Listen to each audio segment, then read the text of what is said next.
Hello, hello, hello, and welcome to Rainbows Rising, where we ascend together. I'm your host, Rainbow Raaja, and I have a very special guest for you guys today. I would like to introduce you guys to Amy Raye Jordan. She is a transformational therapist, and she is going to be discussing dream work and how that can help you transform today. Hi, Amy. Hi. How are Thanks you? for having me. I'm great. It's good to be here. It is amazing to have you on the show today. It is such a privilege. I know that you specialize in dream work. Like, how do you use dreams in your sessions? Well, I'll have people bring in dreams in order to sort of elicit a relationship between themselves and their unconscious material at the beginning. And then through that work, we begin to build a relationship between themselves and their higher states of consciousness so that they can begin to experience for themselves how much of their own wisdom they have access to. And then at a more advanced level, how much of other dimensions within their own sort of, internal world that they have access to. So it's both sort of a bridge to their own sort of unconsciousness, but then that becomes sort of a longer bridge to their own multidimensionalness, if that makes sense. Yeah. So I've covered dream work this whole month preparing for this interview. And I personally I do a lot of dream work myself. I'm just curious, what is your perspective on the dreamscape and like what is it, and how can people maybe do more in their dream time, and use dream time to like help themselves with ascension? Well, so when you say dreamscape, what do you mean specifically by dreamscape? Because we might have different language, so I just want to kind of make sure we're on the same page about what I'm answering. Well, I just I use the term dreamscape to encompass all the different dreamscapes you can explore. Yeah, like the terrains, right? Yeah, and like when I'm dreaming, there are some dreams that I have that I know are my subconscious, right? And I'm processing things and creating, scenarios to play them out. But I don't have a lot of those dreams anymore. A lot of times I feel I'm in other dimensional realms, either experiencing other lifetimes, other, timelines. Yeah. And just kind of sometimes doing actual work. There have been a couple of dreams where I meet clients on the dream plane and they ask me to do work for them, and I do work for them. But I don't know what your perspective on that the range of all that is. And I'm really curious, as somebody who specializes in dream work, like, where do you come from? That's a good question. So everybody's so unique, right? In what they're working with and the point of ascension that they're coming from. Mm-hmm. And so dreams really meet us where we are.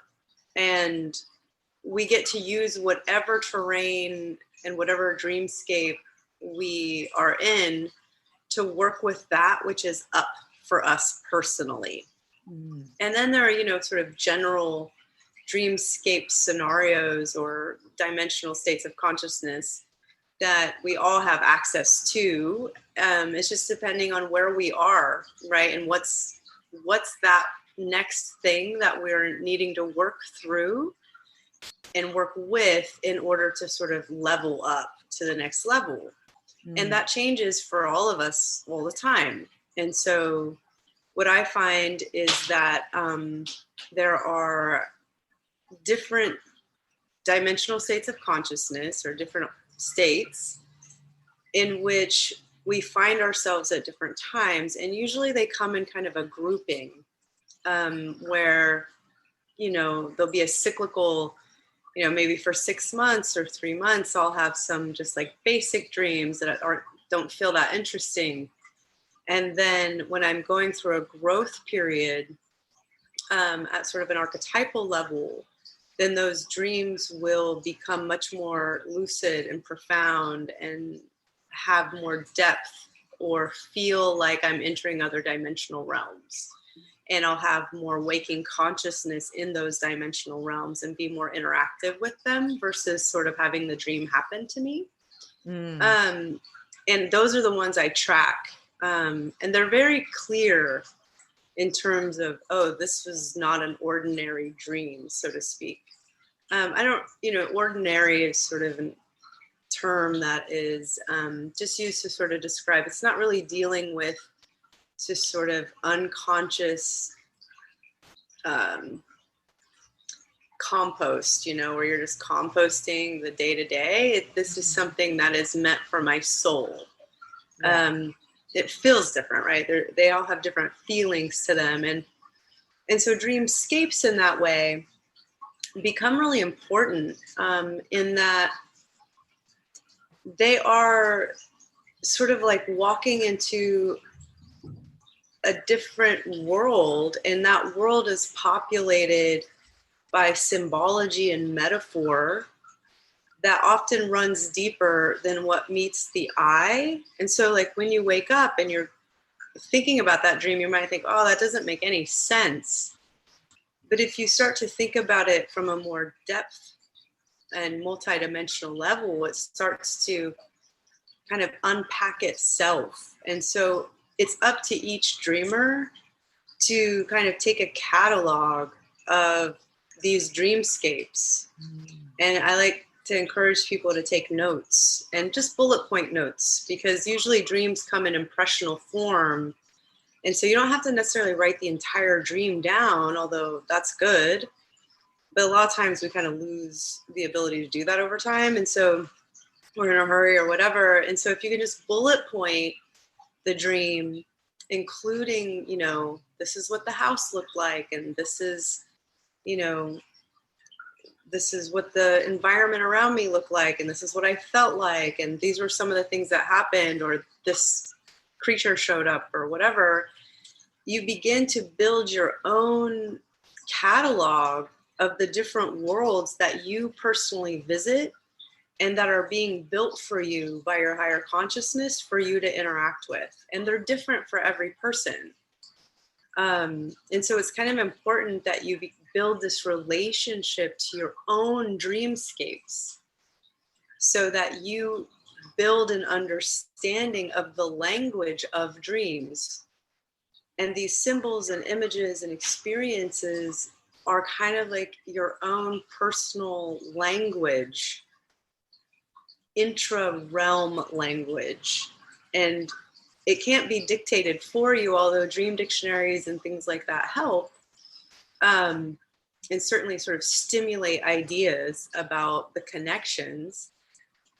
But really, these connections are between you and yourself, and you and your higher self that travels to other dimensions and communicates through symbols and images versus, say, a specific, you know, physical language. And so as you become aware that you go to different dreamscapes and that they change over time, and that the feeling and texture and experience therein also changes over time, you know, really keep track of them and try to understand them for yourself, so that you can begin to grasp what that meaning is for you specifically. And then if you're working on something in your therapy work or in your own transformational trajectory, some inner work, as it were, the sequence of these dreams will be so layered with information for you about yourself that they build an understanding of yourself that is so much more expansive than what your waking state can often comprehend. So they're like, these dreams can be unpacked for years. And the dreamscapes themselves, right, can be developing for years. Yeah. Right. And so it's like, it's a whole other world. I've been keeping journals of my dreams for probably the past decade. And like you talking about that, like I literally can track like when dreams were like leading into an, you know, a certain skill being taken on, you know, like I got visions of people years before they actually showed up in my life. Right. And I mean, there were times in dreams like years and years, you know, before things were happening, I would meet like a certain being and I'm like, oh, this is a weird being. So I'd like draw a picture of them in my dream journal. And then 2 years later, it turns out that like you know, doing light language or doing, you know, spirit language, it turns out that's the being I've been communicating with for the number of years, is that one that showed up in that dream. And it's just really neat to track it back, because in that moment, it means nothing. Like, oh my gosh, why are these, you know, foxes running around in my dream? It makes no sense. But then like 3 months later, when I find out my best friend has been deceiving me, oh, wow, that makes a lot of sense. You know? Right. Right. And it also, there'll often be, I don't know if you've had this experience, I think you probably have, but where you'll have a dream and then, you know, it'll be a significant one in that you won't, but it won't make sense. You may not have been to that place, or you may not know it exists in real life or whatever. Yeah. And then a year or so, or 6 months, or however long later, you find yourself in that physical location and you realize that you've caught up to yourself and that there's something to be noted and notable about where you are in your internal awakening in relationship to that physical moment in time. And that's kind of like you're setting like breadcrumbs for yourself ahead of time so that you're like, hey, pay attention. Hey, this is where you are now, or this whole new chapter is opening for you now. And you know that because you had a dream about this place X long ago. And so pay attention. Right. Yes. And literally walked into dreamscapes, like in physical time, going, what? I had a dream about this place. Holy cow. Yeah, that happened to me too. I was just about to say, a couple of years ago, I had this dream where me, my partner, and our 2 kids were like, well, at the time it was just 1 kid, but I was pregnant in my dream. So I was wandering around this like hillside that had all these little clay shrines, and they were like really cute. And we were looking for houses, and we were like wandering around this hillside. And I was like, yeah, I like this property. There's a lot of potential here.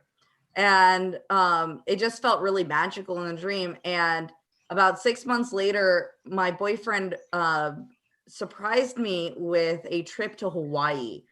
And I've never been to Hawaii. I don't know anything about Hawaii. And we went to like one of the smaller islands that are not as well known. And on that island, we ended up visiting this like Japanese shrine area. And there's one big Japanese shrine, but then the entire hillside behind it is all these little shrines. And I was like, this is the place for my dream. And I had my dream journal because I take it everywhere when I, you know, whenever I sleep. I pulled it out. I showed my boyfriend from like 6 months ago. I was like, look, these are the little houses I saw in my dream. He's like, that's really creepy. And I was like, it's awesome. And I did an activation at that spot because I was like so excited. But well, and like that's a really good example. And I don't mean to interrupt, but I just wanted to say like what I feel and hear in what you're saying in those images that come to me as you're speaking from, you know, because also as you're retelling dreams, you're bringing information in with you that is precognitive or metacognitive, right? It's coming from beyond this plane. And so as you're speaking, it's bringing with it information into our conversation that I will say too, that particular dream feels to me as if those were the little people of that area, of that land, And Hawaii is a very specific energy. Hawaii as a consciousness is all new earth. It's very beautiful and very activated.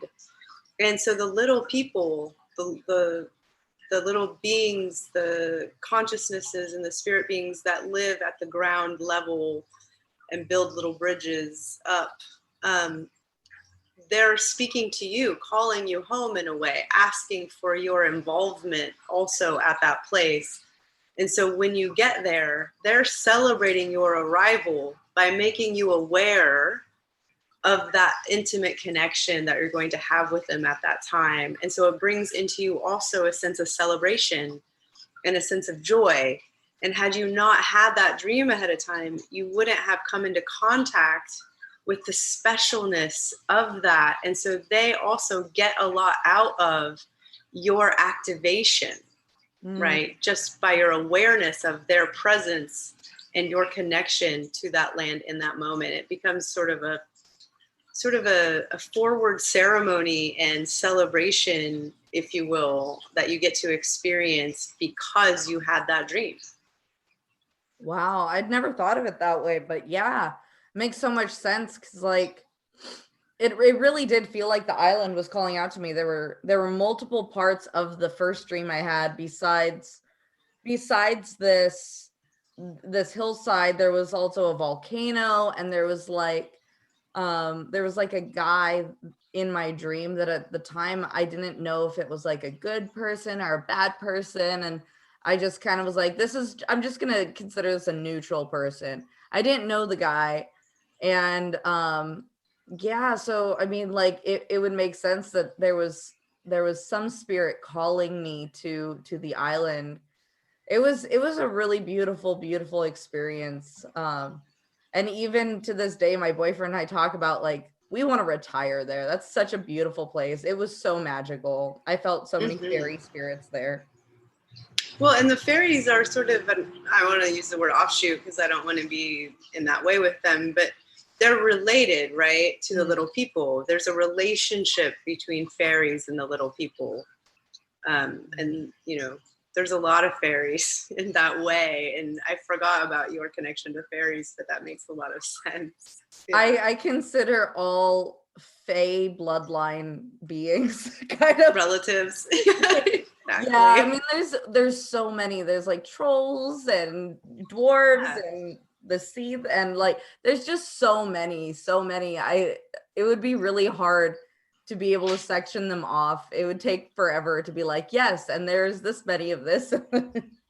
But right. There's so many different little earth beings that are helpers, right, in that way. And then earlier you were speaking too about receiving information or visiting with other people of this plane or other dimensions in dream time. Yeah. And that's kind of the same, right? Because it has a link to what we're talking about, in that was a calling out, right, from other consciousnesses, other relatives, right? And in a similar way, we will often come into contact with our spirit guides or our helpers or our protection or our inspiration, or however you want to call it, that are relatives, that are not simply or not only aspects of our own personal higher consciousness, but are a part of the interconnected consciousnesses of life, right? And so, you know, sometimes we will not only provide healings for those that seek our counsel on other planes, but we will be given healings on the other planes by our assistants. And that is a whole different kind of dream experience, where you realize that the dream is happening outside of yourself in a way, like that there is another consciousness that is bringing their contact point to you versus you looking for a contact point outside or in yourself, right? And those dreams I find so humbling, because it just sort of speaks to the magnitude of the infinity of consciousness, right? And that we have an experience of something so, when we're gifted a healing in dreamscape state, it's like our higher selves are being connected to by beings that are so evolved that the healing that's being gifted to us is so beyond the physical plane and so beyond this singular lifetime that we come into contact with our own divinity, with our own infinity, with our own interconnectedness, while at the same time being aware of our singularity. And that is just such a humbling coalescence of information all by itself that is accessible and available when we've gotten out of the way enough to allow ourselves to be available, which is what the dream world invites, versus the physical plane where we have our resistances, or we're limited in so many ways, or we perceive that. Dream world helps us remember that we are not actually limited, that we are available for interactions that are beyond ourselves in such a massive way. And that if we can begin to understand our own divinity through those little moments, through those very humbling dream experiences, we begin to bring that consciousness into our waking lives as well. And we begin to integrate that information of our own limitlessness into our earth state. And that begins to transform everything, if that makes sense. What a profound concept. Like, Mm-hmm. I personally don't have recall of dreams where I'm being healed. I've done journeys where I've been healed, which is similar but not, because I mean, like, you can learn to lucid dream. I've practiced it, but I actually really like the spontaneity of allowing like my spirit to. Me too. So I don't. It's like a new day. Yeah, exactly. So and it seems like my personality in the dream world is a little different than in reality. So it's neat. Oh, tell me more about that. What do you mean?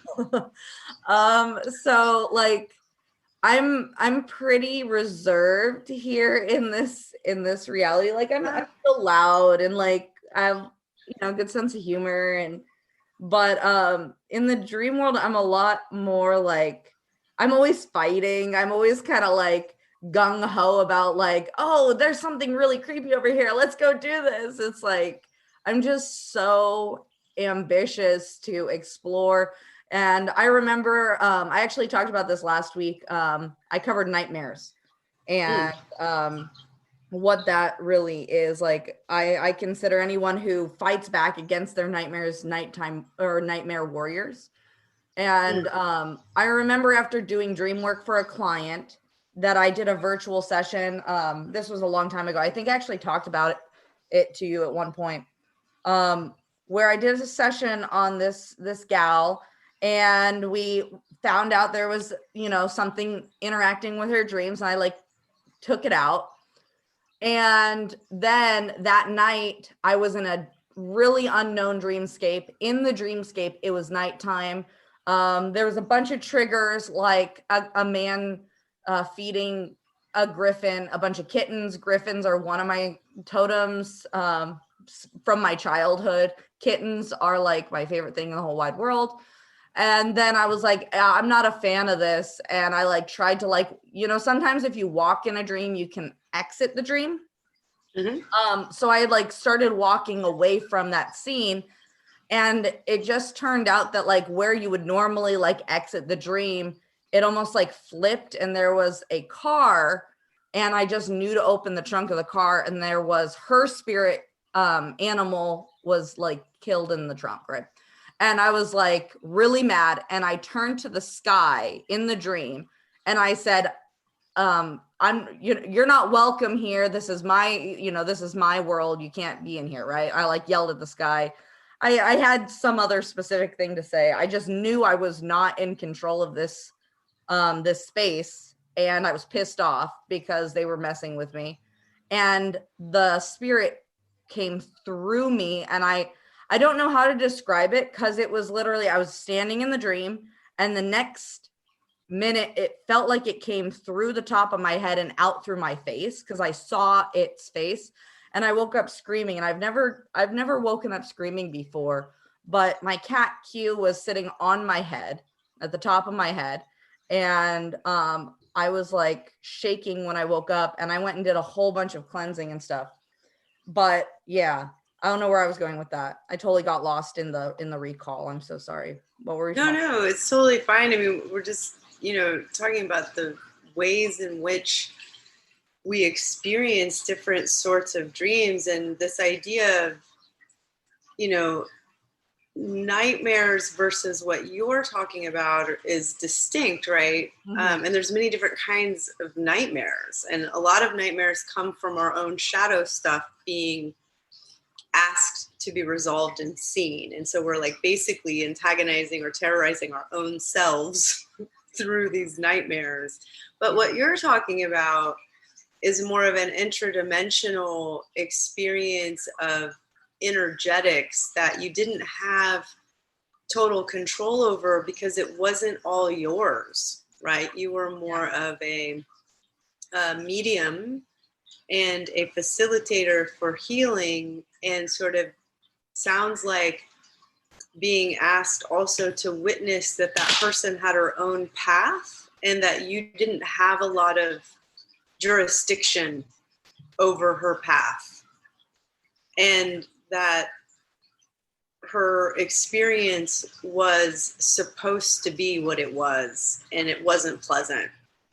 Mm-hmm. And so like within that, yes. In the journey, when I did the journey for her, yeah. I didn't shield because I hadn't really done any virtual sessions before. So mm-hmm. Like for me, I was still kind of, it was my first or second year practicing dream work for clients. And I was like, okay, I could, it's virtual. It's not that big a deal. So I went and I didn't shield beforehand, but we did meet this super gross dripping black thing in her second dreamscape. The first one was 100% brought on by her, and the second one was not. And it was hiding in an alley, and it felt so wrong. There was a wrongness about it, and I asked it to politely, she had hired me to do this work, and I was like, hey, listen, she's been having nightmares for the past 15 years. She says she's ready to be over this, so you have to leave. That's my job. I'm here to tell you you're not welcome here anymore. And so it was no. And I was like, well, I'm here for the client, so I'm getting rid of you. So I did, but I wasn't shielded. And I'm pretty certain that my rainbow shield that I have as a daily use kind of thing probably was really, obvious of, I have a tendency to think that maybe that was a beacon of sorts where it was oh, well, this person messed me up. I was getting all kinds of fear from this person, but maybe I'm wrong. I just know that night I had this dream, and I was totally aware that there was something in control. And I was like, yeah, you're not welcome to have this control. You need to leave. And, that was my experience. Well, right. And that's, that's really, this is where we kind of get into sort of nuance of these things that are maybe beyond the scope of this conversation. But at the same time, I'll just speak to that by saying in my download of what you're talking about, and I see the alley, and I see where you're at in that. Mm-hmm. Thank you for sharing the images. Is that, so in that particular case, and again, I'm just speaking from the intuitive guidance of seeing what's there. Mm-hmm. In order to do an extraction like that, it needs a way to go home, just like any disembodied spirit or confused energy sometimes needs a road home, and telling it to go isn't enough. Oh no, I called in Yeah. angels. I Yeah, had no. our guides and I had angels come in. Did I not go about that the right way? There's not a right or a wrong. It's just that this would be like my thinking about it, right? Oh, okay. Like, and I'm so curious, I wasn't. Yeah, no, really and you're talented at what you do, and you have efficacy. So I'm not saying like there's a wrong way. I'm just saying like this is what I perceive happened, is that in her. So if it's not of her, that being, that was in this particular case an inheritance from the line on the side of her mother. Yeah. Okay, that makes sense, because that was 100% what that entire thing was about. Okay, well, so in that way, right? Family related. Family related, right? And so in that way, the extraction has to go through the line of the mother and up through there, right? And so it's a matter of a healing that line in order to invite this being to go back. It's an emissary, it's a messenger, it's an antagonizer for the sake of the healing of the ancestral line. Right. I had not been introduced to ancestry work at that time. I had just started doing dream work, and my guides just last year got me doing ancestry, like working with ancestors and healing lines like that. So that's right. So oftentimes like entities like that are inherited if they're not of that single person, right? And that person is often at the mercy of those inherited energies. And so bringing that into consciousness is often what dissipates the energy of those entities and creates the healing and allows them to go home, right? And so it's there to bring awareness to itself.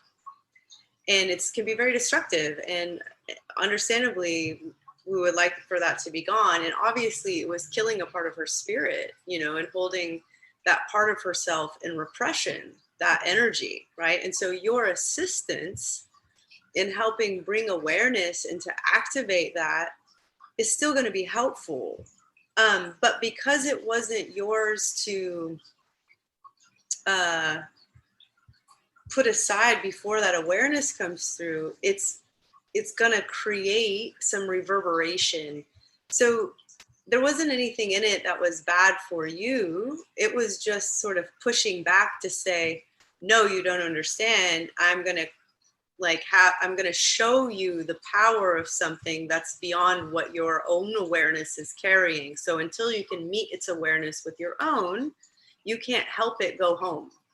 Right. And that's just all that was. And so there isn't like, it's good to do cleansing and all of that. I was kind of surprised that my dream self, because I wasn't lucid, right? Like the part of myself that is doing the dreaming, that is active in the dreamscape, I was actually so surprised that it knew what was going on, because a lot of times I'm just kind of adventuring, I'm doing my own thing.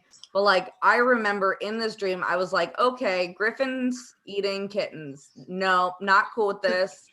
I don't like the fact this is nighttime. I don't like looking at a giant mansion house. I'm going to walk down this road and leave the dream. Oh my gosh.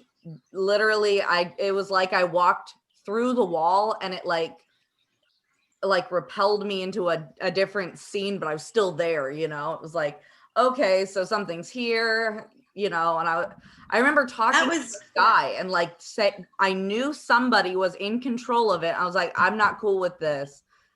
And that was your beautiful commitment to that person, your beautiful commitment to help, right? And so you were being asked to become aware because that person was unable to yet bring that into awareness. And so you weren't going to leave until you witnessed, until you had some awareness to bring back into your work.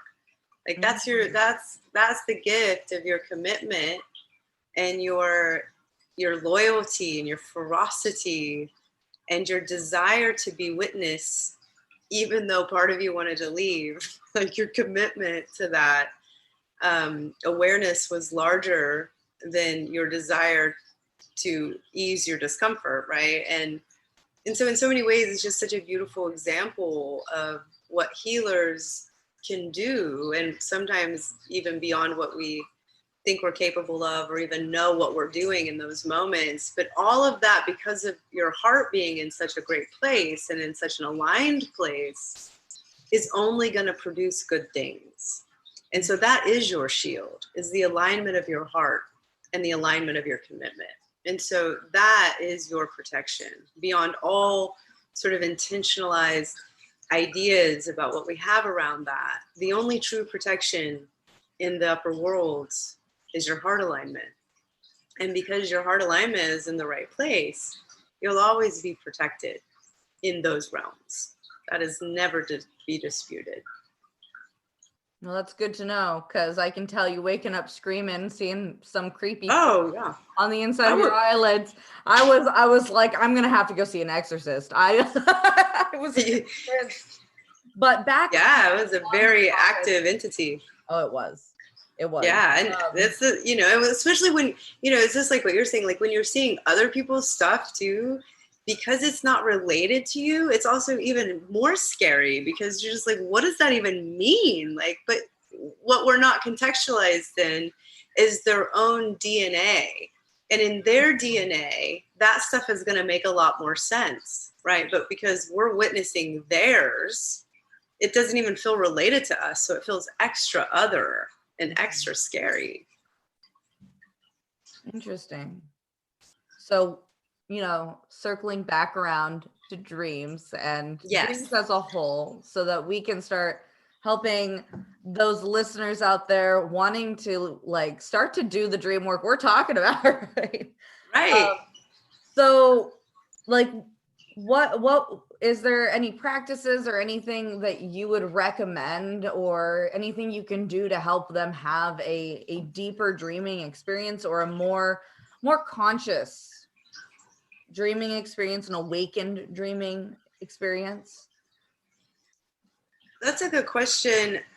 For me, what's helped me is tracking dreams, right? Like writing them down in these bullet point ways, but also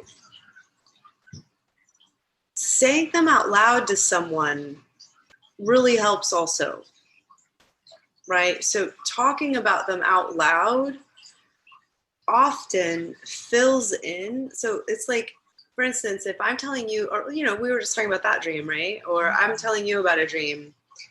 As I'm talking about my own dream, I'll often get information about my dream while I'm telling it. And that's really helpful. So first I would start with writing it down. I would start with what I usually recommend to people is you just keep the dream alive in your head. Like you just, you know, you write it down, but then you kind of keep it in the back of your mind. And then you start notice little signals that will bring that dream up. And so I start tracking it that way to sort of weave meaning. And then that helps me catalog and build a dictionary for myself about a particular dreamscape or a particular arc of ascension that I'm going through based on these dreams. So you build your own language and build your own understanding of the beings and the places and all of that. So it's just like building a relationship, right? And making that relationship as tangible and as close to yourself as possible, so you keep it awake by working with it all the time and working with your dreams all the time and saying them out loud. And you'll automatically begin to get smarter about it because you already have the information. It's just living in you in a way that you may not yet know how to interpret. And so the more you engage it, the more information you're going to get from yourself about this stuff, because we as beings have access to all of this information. We just have to learn how to access our own access points. And by engaging anything, you will begin to understand it more. And so by saying it out loud and talking it out loud and noting the information that comes, and learning how to have a dialogue. So like listen to your friends tell you their dreams and recognize what happens in you and what you note and what you see and what you feel, and learn how to ask questions about their dreams. And then do that as like a dyad where you then say your dreams. And then you begin to just sort of build a relationship to the dream world that will begin to inform you. And that's for me the most active. That's why dream circles work really well, you know, where you have a dream group. You know, and then the other way, of course, is meditation and learning how to tune in to your own subtle self puts you into a higher degree and a higher frequency. It strengthens your own frequency of subtle beingness, so that when you do go into dream time, you have a stronger cord of attachment to your waking consciousness, which then facilitates your ability to be more awake in the dream world. Right? So that's the other piece, is strengthening your ability to travel with your consciousness to other dimensions so that you can track it better, right? And remember your dreams and have interaction there. Like that's often the first part of the process, is just remembering them. And then how am I awake in them? And how awake am I in them? What do I bring back with me? Like there's a part of you that goes back and forth. And so meditation strengthens that part of you that's able to go back and forth from altered to waking states of consciousness and sort of stay in coherence so that you have access to information on both sides of the veil more readily. Does that answer your question? Yeah. Those were some great tips. And I even kind of like zoned out, like going down the rabbit hole there at the end. I was just thinking like, man, there are so many tools to expand this skill. Cause I mean, we can all see dreaming as something you can do, but I mean, to be able to expand what you do normally in a day-to-day life into dreams, or to even take it deeper, like visiting the lost city of Atlantis, or going to another universe, or you know, like checking out what if you had done that decision 5 years ago, where they are, you know? Right. Your parallel selves. Yep. Yeah. I mean, there's just so much you can experience when you sleep, should you cultivate it.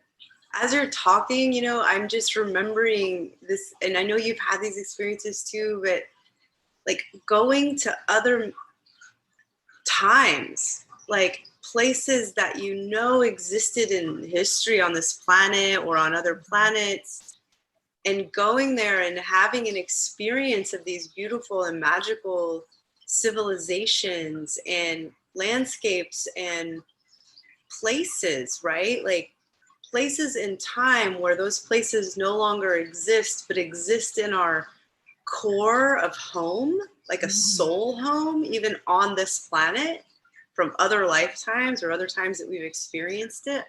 Going to those places is like a version of integration of soul pieces. Like I'll go to places and I'll feel wholer and fuller as a being when I return, you know, and it's incredible what's possible.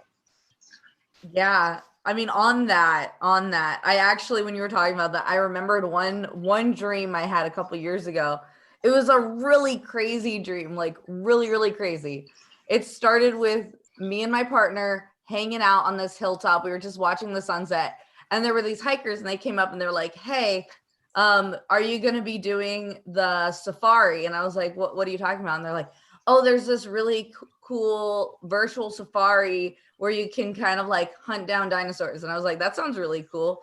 But I remember he and I were sitting on top of this hillside waiting for aliens. Like we were like watching the sunset, waiting for the aliens. And then these people came up with this option. And I remember seeing the aliens show up in the sky, not in a UFO, but like their outline. And then they disappeared. And then I was like totally happy going on this adventure. I was like, okay, I saw the aliens. Let's go on this adventure. And so we went down into this like jungle, and we're in this jungle, and we're like chasing these dinos. And it's like, I knew how to do all these like really cool kind of like ninja things. And I was really excited about that. But then it turns out, like, plot twist, these were not virtual dinosaurs. They were real dinosaurs. Right. And then it turns out that I wasn't me and he wasn't he, but we were actually siblings. And that was like really weird. Oh, exactly. And I like time traveled in that dream. It was like really interesting. Like when you were talking about these other eras, it was almost like I got a taste of that in that dream. Totally. It sounds like you got like a taste of the, what is it called? Like time travel, but as souls, right? And so like these relationships, and maybe relationships that you and your partner had in a past life, and like a conglomeration of your soul connection, having these experiences in other eras on the earth that, you know, you may have had, or you may have had some version of, that you got to relive and reconnect with, which when you come back then strengthens your relationship to your partner, right? And to your own relationship with that person in a totally unique way. Like that's part of the medicine that comes through these kinds of dream experiences. Like that's amazing. Yeah. You know, just, and I do this, I'm so sorry, but just now you like totally reminded me about how beautiful it can really be to use these, you know, this is something that's not so esoteric. It's not so threatening to like people not on this path. And my partner is not spiritual in any way, shape, or form. In fact, it totally triggers him. So I try not to involve him too much in my work and career. But dreaming is something he loves. He is a dream walker. He has control over his dreams like no one I've ever met. Like a dream sage. Like he can literally, if I tell him, hey, come visit me in my dreams, he will be in my dreams that night and we will have the same dream. It is really crazy how much control he has. And that's something I can share with him. So for anybody out there listening who has like a really conservative partner, this is a fun activity to share, is like dreaming together. That is a really cool thing to do. I mean, I'm so into I was just telling someone yesterday, you know, they were talking about watching TV, or they're like, have you seen this show? And I was like, you know, if I'm by myself, I never watch TV. And not Right? because I don't, you know, I honestly, like if if it's in the evening and I'm done with my work, I'll go to bed because I prefer to just then go dream, to go be in dream world, like to watching TV all day long. Like that's, you know, I look forward to dream walking. Like that's the highlight of my day sometimes, is getting to go to sleep so I can go dream. Yeah. And in a lot of ways, dreaming is better than Netflix and Hulu and Disney exactly. Plus, because you can live it. I mean, like virtual right, reality is real. Totally. Yes. Virtual reality is real. You just have to learn the skills to have control over your simulation. And that's why, you know, dream journaling is so important. And at least trying out lucid dreaming, like, you know, giving it a shot. Because I mean, it really was kind of cool becoming aware that I was dreaming, and then like feeling my dream self and my conscious self like merge into one. And then I was like, okay, I can fly. And then I could fly, and that was really neat. But then I didn't know what to do after that. Like I just wanted to be able to fly, and then I was like, okay, well now what do I do? Well, and that's the point at which, you know, we can talk about that another time, because there's a lot, that's like a jumping off point, right? Right. But one of the things I wanted to say, like, you know, the simulation, that's a cool concept. Mm-hmm. And I think is a very like good concept in terms of like helping understand how to be awake in dreams. And yet at the same time, I don't want to lose sight of something that's been very important to my understanding of dreams, and what was given to me to understand about dreams during dream time by my own teachers. And a point that they have made very, very clear, and that's a whole other sidetrack, is talking about spirits that visit you in dreams, right? And continue to teach you. But the point that they make repeatedly, and it comes back time and time again, just so I don't forget. And so it tells me that I need to remember always to teach it, because that's why it's being given to me so strongly. And that is that dreams are real, that reality is a spectrum of consciousness. And so dreams are not a figment of our imagination, or in the way that the Western mind would think of imagination. Mm-hmm. In indigenous language, there is no word for imagination, because imagination would be so closely aligned with creation, mm-hmm. and that what we imagine exists. And in that, our dreams are a form of existence that are it's only dimensionally and frequentially different than our physical realm, but it is no less real. There's no hierarchical, this is real and that is not. That's a part of the illusion. The spectrum of consciousness is a spectrum that we travel. And so one is a more dense state of physical reality, and one is a more astral state of subtle body consciousness reality, but all is one spectrum of contiguous reality. And in that, the interplay of consciousness and the interconnectedness of all life is tied to. So let us not forget that point. I just needed to remember to say that. So the point is that you are living a dream within a dream within a dream within a dream within a dream. That's it. Exactly. That was my worst nightmare when you are the dreamer of your life, is what that means. Yeah, right. Well, when I was younger, I don't even know if I can consider it as, like, I guess it was part of my awakening. I was trying to figure out what reality was.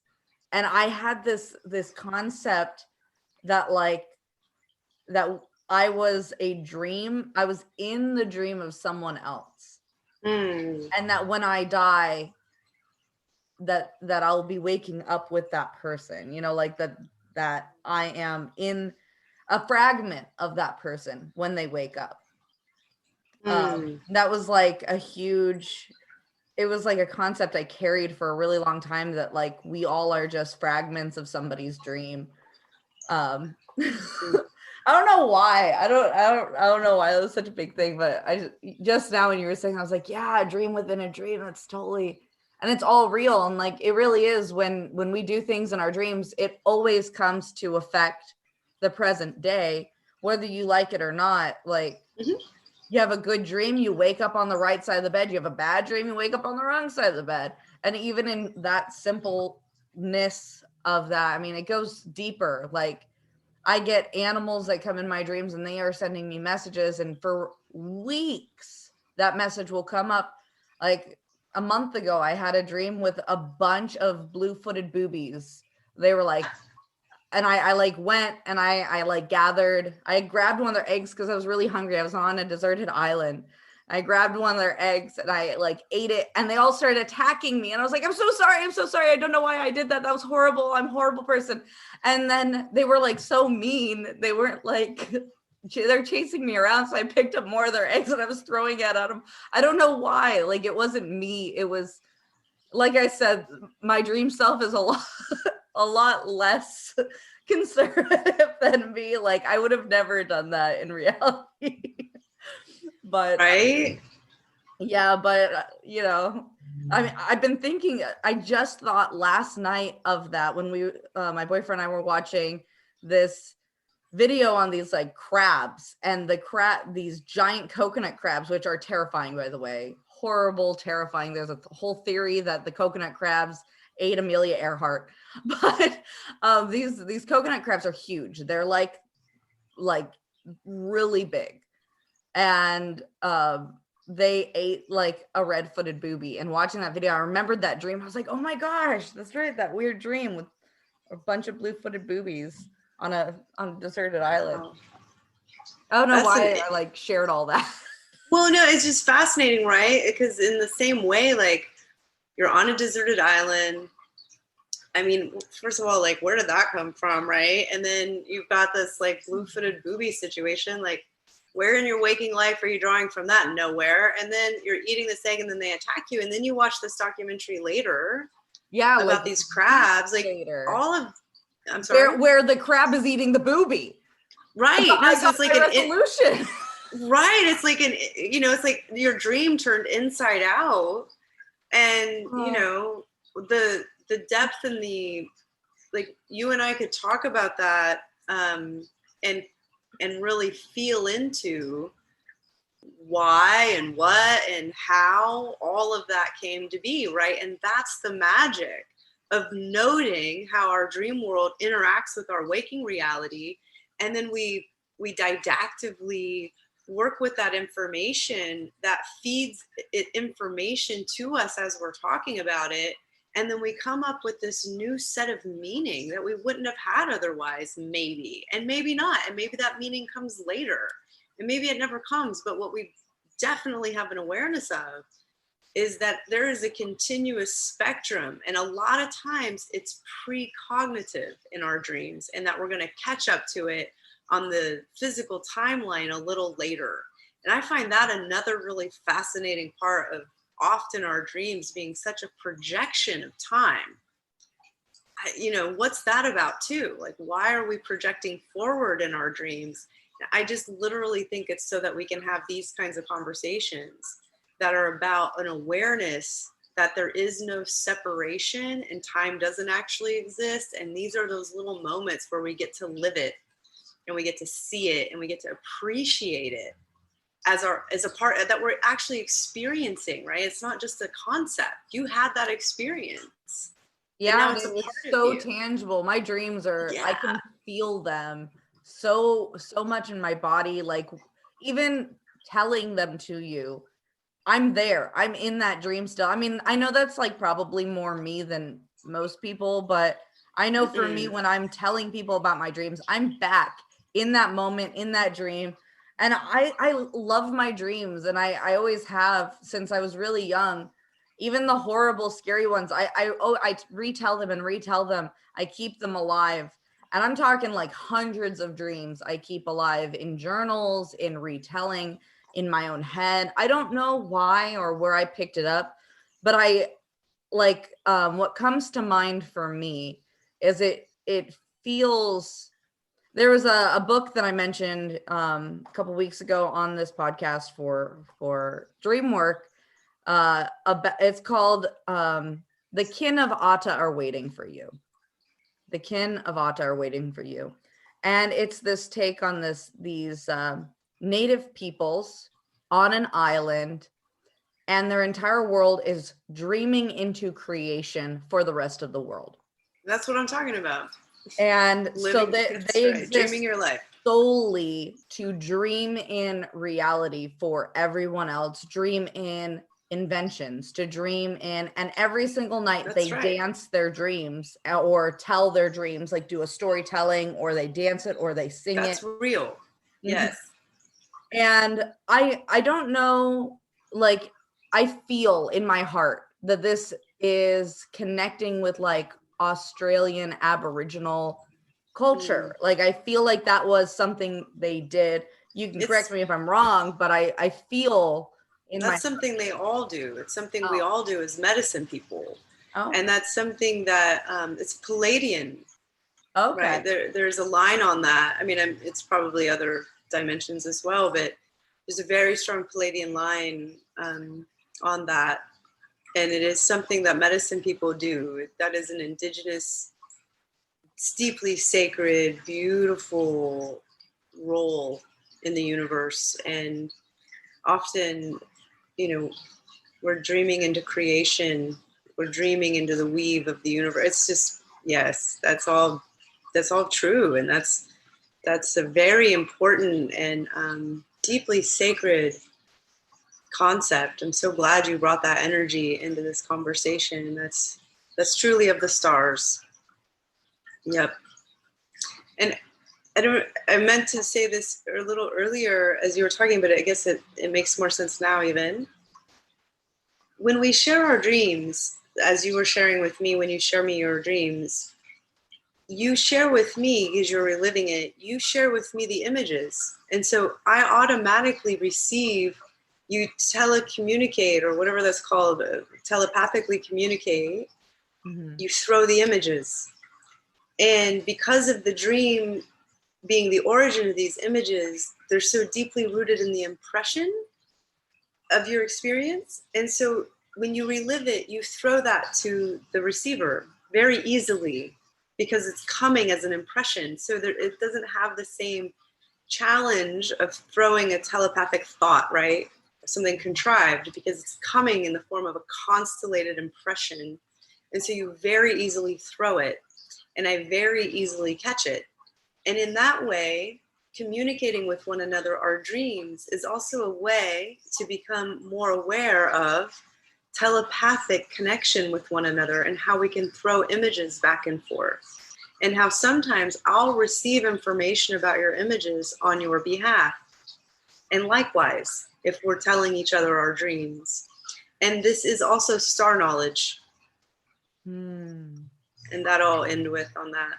I won't say anymore, but that's sacred also, part of what you were just describing. Oh, beautiful. I got chills from that transmission that you just shared. Me too.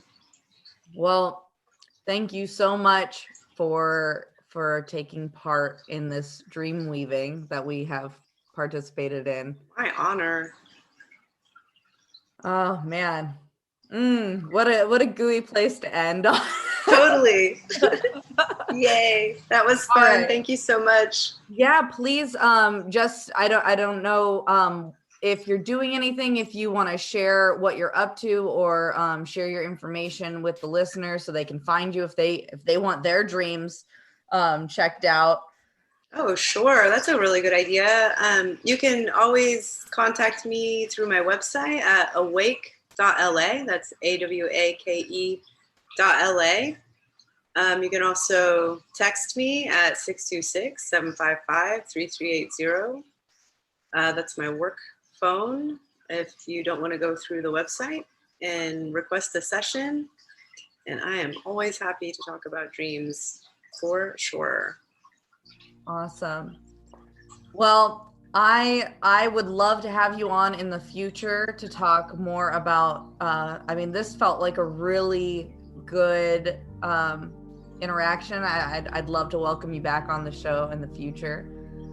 Oh, that would be my pleasure anytime. This was super fun. Thank you. Thanks for inviting me and helping me learn Zoom and all the good things. I appreciate it. Absolutely. It was fun. Absolutely. Well, thank you all for listening, and I hope you guys have a wonderful day. Remember, let's ascend together. Bye. Cool.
Are you ready to ascend to the next level?